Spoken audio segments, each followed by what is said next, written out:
Hello hello sir, என்னங்க sir, வாங்க. எப்படி இருக்கீங்க? நல்லா இருக்கீங்களா?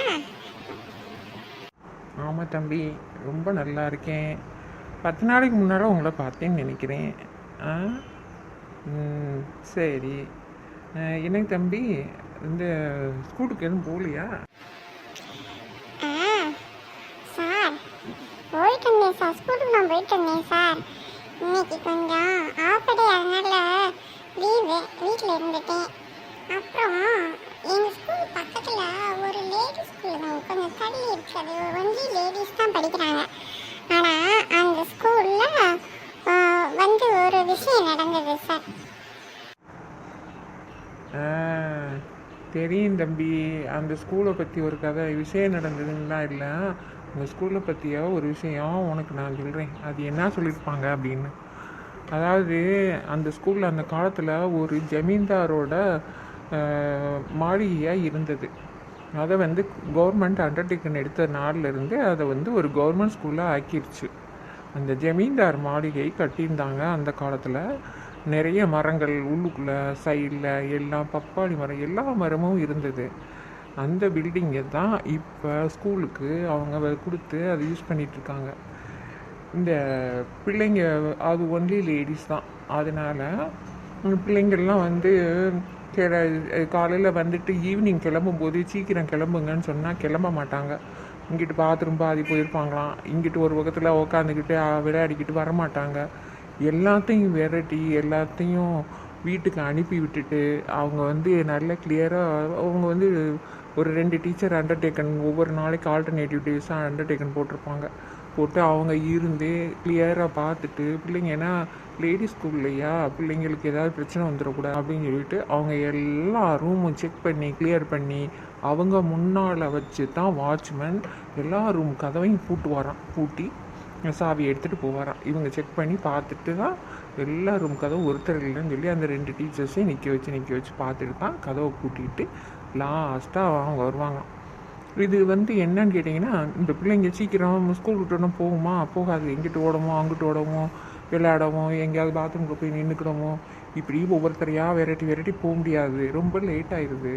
அதனால அந்த காலத்தில் என்ன பண்ணிட்டாங்க, ஒரு ஐடியா பண்ணி ஒரு டீச்சர் சொல்லிட்டாங்க, ஒரு சின்ன விஷயத்த கசிய விட்டாங்க. ஏய் எல்லாரும் நீங்கள் ரொம்ப சேட்டை பண்ணுறீங்க, உங்களுக்கு இந்த பங்களாவை பற்றி உங்களுக்கு தெரியாது, இது அந்த காலத்து ஜமீன்தார் பங்களா தெரியுமா, இதில் ஒரு விஷயம் நடந்திருக்கு. என்னன்னு கேட்டால் அண்ணனும் தம்பிக்கும் இந்த பங்களா வந்து அண்ணனுக்கும் தம்பி, அது வந்து உண்மை, அண்ணனுக்கும் தம்பிக்கும் பங்கு. அந்த அண்ணனும் தம்பிக்கும் பங்கு ஏற்கனவே அங்கே வந்து ஒரு ஒரு பேச்சு நிலவுது. அதைத்தான் அவங்களும் சொல்லியிருக்காங்க. அண்ணனுக்கும் தம்பிக்கும் பங்கு இந்த பங்களா. இந்த ஏரியாவை வந்து பூராமே அவங்க தான் கவர் பண்ணி ஆட்சி பண்ணிக்கிட்டு இருந்திருக்காங்க. அந்த ரோலில் அவங்க ரோலில் இருந்தது. இப்போ அவங்க அப்பா இறந்தவொடனே அண்ணனும் தம்பியும் சொத்து பிரிக்கிற தரால் வந்தப்போ இந்த பங்களா அழகாக இருக்கும். அதனால இந்த பங்களாவை பிரிக்கும்போது அண்ணனுக்கும் தம்பிக்கும் சண்டை வந்தது. அண்ணன் எனக்கு வேணும்னு கேட்குறான், தம்பி எனக்கு வேணும்னு கேட்குறான். 2 பேரும் சேர்ந்து சண்டை போட்டுக்கிட்டு இருந்தாங்க.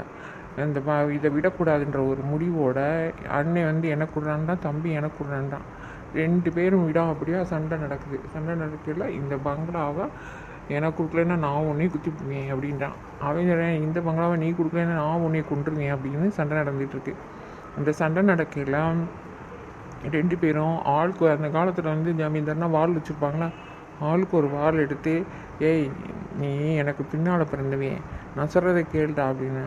ஏய் நீ முன்னால் பிறந்தவனாக இருந்தால் அதுக்காக நான் சொல்கிறத நான் கேட்க முடியாது அப்படின்னு சொல்லி தம்பி சண்டை போட, இப்படியே 2 பேரும் சண்டை போட கோபத்தில் என்ன பண்ணிட்டான் தம்பிக்காரன் அண்ணனை சரட்டுன்னு வாள் எடுத்து கழுத்துக்கிட்ட கொண்டு போனான். அவன் கையை அப்படி வச்சு சரட்டுன்னு எடுக்கணும்னா அண்ணன் சுதாரித்து அவனும் ஒரு வாழை உருவிட்டானான். உருவி தம்பி கழுத்துக்கிட்ட கொண்டு போகிறான். தம்பி கழுத்துக்கிட்ட அவனும் பாதுகாப்புக்காக இப்படின்னு கொண்டு போகிறான்.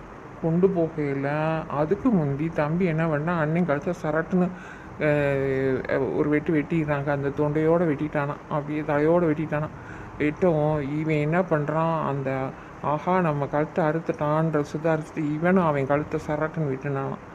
அது வந்து சொல்லுவாங்க. அப்புறமேட்டு 2 பேருமே ஒருத்தருக்கு ஒருத்தர் வெட்டிக்கிட்டாங்களாம். வெட்டிக்கிட்டு இவன் தலையும் அவன் தலையும் அந்த இடத்துல உருண்டுருச்சு. அப்படின்னு சொல்லி அதுக்கு பேர் வந்து அந்த காலத்தில் தலைவெட்டி பங்களா அப்படின்னு சொல்லி அதை இழுத்து பூட்டிட்டாங்களாம். அதுக்கப்புறம் யாருமே அதை உரிமை கொண்டாடல.